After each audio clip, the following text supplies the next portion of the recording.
லயனா dates. இது தரும் ஆரோக்கியம் இயற்கையானது. லயனா பிரீமியம் டேட்ஸ். அனைவருக்கும் வணக்கம்.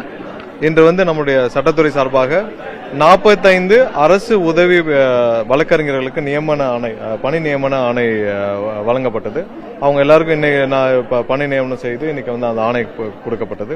அது இல்லாமல் 5 பேர் பொருளாளர்கள், அந்த கல்லூரிகளுக்கான அரசு கல்லூரிகள், சட்டக்கல்லூரிகளுக்கான பொருளாளர்கள் நியமிக்கப்பட்டு அவங்களுக்கும் பணி நியமன ஆணைகள் வழங்கப்பட்டது. ப்ரொமோஷன்ல அவங்களுக்கு கொடுக்கப்பட்டு நியமன ஆணை வழங்கப்பட்டது. ஸோ இவங்கெல்லாம் 45 பேரும் இன்னைக்கு புதிதாக நியமிக்கப்பட்ட அரசு உதவி வழக்கறிஞர்கள். அவங்களுக்கு எந்தெந்த இடத்துக்கும் அவங்களுடைய பக்கத்தில் இருக்க டிஸ்ட்ரிக்ட் எங்க அதிகமாக லோடு இருக்கோ அந்த கோர்ட்ல போட்டு எல்லா பேருக்கும் ஒரே மாதிரியாக டிரான்ஸ்பரண்டாக எந்தவித இதுவும் இல்லாம ஒரே மாதிரியான ஒரு இதுல அவங்களுடைய பக்கத்து டிஸ்ட்ரிக்ட்ல பணி நியமனம் கொடுத்து அவங்க அனைவருக்கும் கொடுக்கப்பட்டுள்ளது. வேற ஏதாவது கேள்வி?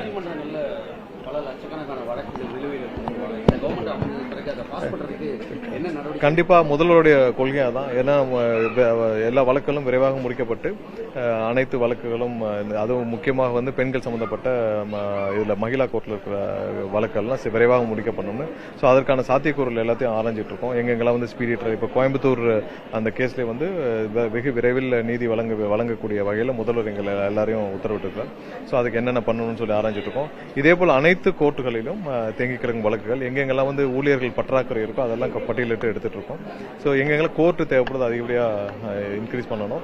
ஸோ தேங்கி கிடக்கும் வழக்குகளை விரைவாக முடிக்க, முக்கியமாக போக்சோ வழக்குகளில் சம்பந்தப்படுபவர்கள் அந்த கோர்ட்டுகளில் விரைவாக நீதி வழங்க வேண்டும் என்பதற்காக முதல்வர் ஆல்ரெடி இதை உத்தரவிட்டிருக்கிறார். ஏன்னா அது எங்களுடைய தேர்தல் வாக்குறுதியிலே இருக்கு. ஸோ அதை நிவர்த்தி செய்யும் முறையில் அது அனைத்து சாத்தியக்கூறும் ஆராய்ந்து விரைவாக எடுக்கப்படும். கண்டிப்பா இல்ல, அது ரெடி பண்ணிட்டு இருக்கோம். அதுக்கான சாத்தியக்கூறுகளை ஆராய்ந்துட்டு இருக்கோம். எல்லா டிஸ்ட்ரிக்ட்லயும் அதை இப்ப இருக்கிற மகிழா கோர்ட்டு அதோட சேர்ந்து நாங்கள் அறிவித்த முதலமைச்சர் அறிவிச்ச அந்த திட்டத்தையும் சேர்த்து விரைவாக நீதி வழங்க வேண்டும். அதுக்கு ஒரு கிளியர் எஸ்ஓபி ஃபர்ஸ்ட் டிஃபைன் பண்ணணும். ஏன்னா போக்சோ வழக்குகள்ல பெண்களுக்கு எதிரான வழக்குகள்ல என்ன மாதிரியான ஃபார்முலா நம்ம கடைபிடிக்கணும். ஏன்னா கடந்த ஆட்சியில பாத்தீங்கன்னா பெண்கள் எங்கெங்கெல்லாம் குழந்தைகள் எல்லாம் பாலியல் வன்கொடுமை செய்யப்பட்டாலும் அவர்கள் மீது விசாரணை நடக்கிறப்ப பெரிய அநீதி இருக்கப்பட்டுச்சு. ஒரு வாரம்லாம் அவங்க அலைக்கழிக்கப்பட்டாங்க. அவங்களுக்கு சரியான விசாரணை, முதல்ல போலீஸ் விசாரணையிலிருந்தே சரியான முறையில் கையாளவில்லை. எத்தனை டைரக்ஷன் கொடுத்தாலும் சரியாக கையாளவில்லை.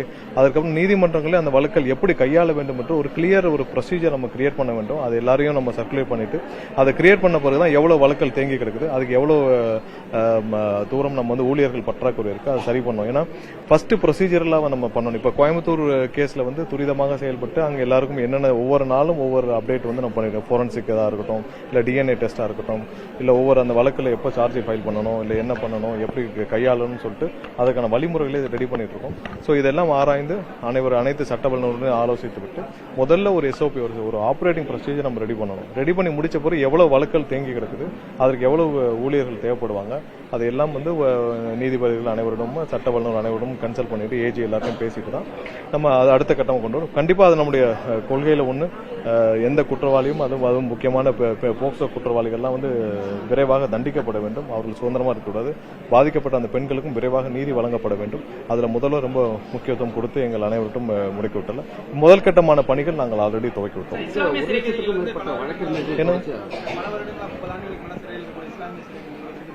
அவங்களுக்கான இப்ப பரோல் அவங்கள விடுவிக்கிறதுக்கான பணிகளை நாங்கள் முடக்கி விட்டுள்ளோம்.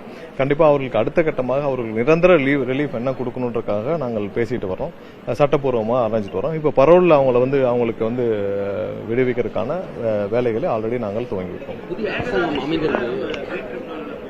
ஏன்னா அவர்கள் இந்த கர்நாடக அரசு சார்பாக அவங்க ஏற்கனவே என்ன சொன்னாங்கன்னா, நாங்கள் பூமி பூஜை நடத்த போறோம். நாங்கள் எந்த பூமி பூஜையும், அதாவது அவங்க ப்ராஜெக்ட் ரிப்போர்ட் மட்டும், டீடைல் ப்ராஜெக்ட் ரிப்போர்ட் மட்டும் தான் ஃபைல் பண்ண சொல்லி உச்சநீதிமன்றம் உத்தரவிட்டு இருந்தாங்க.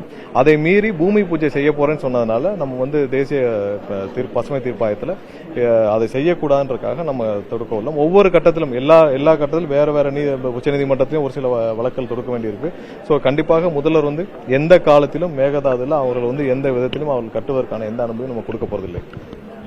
துணை முதலமைச்சராக இருந்து சொன்னவரே நீங்க முதலமைச்சராக இல்லை எதுனாலும் வந்து சட்டப்பூர்வமாக தான் அவங்க செய்ய முடியும்.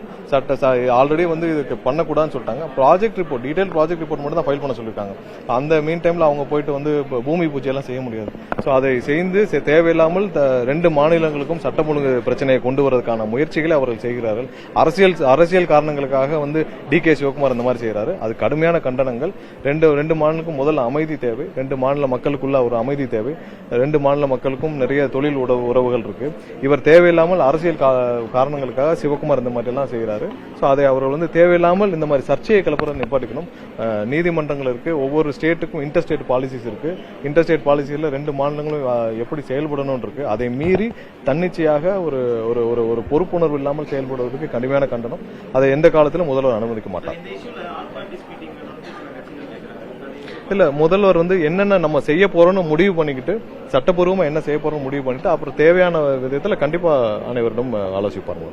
தமிழகத்தில் இருக்கக்கூடிய பல வழக்கறிஞர்கள் தமிழ் வழக்காடும் மொழியா உயர்நீதிமன்றத்தில் வேணும்னு பல ஆண்டுகளாக கோரிக்கை புதிய அரசு அமைந்திருக்கு. அதுக்கான முயற்சி எல்லாம் டிஸ்கஸ் பண்ணிட்டு, ஏன்னா முதலாவது வந்து வழக்குகள் தேங்கி கிடக்கும் வழக்குகளையும் முடிக்க வேண்டும்.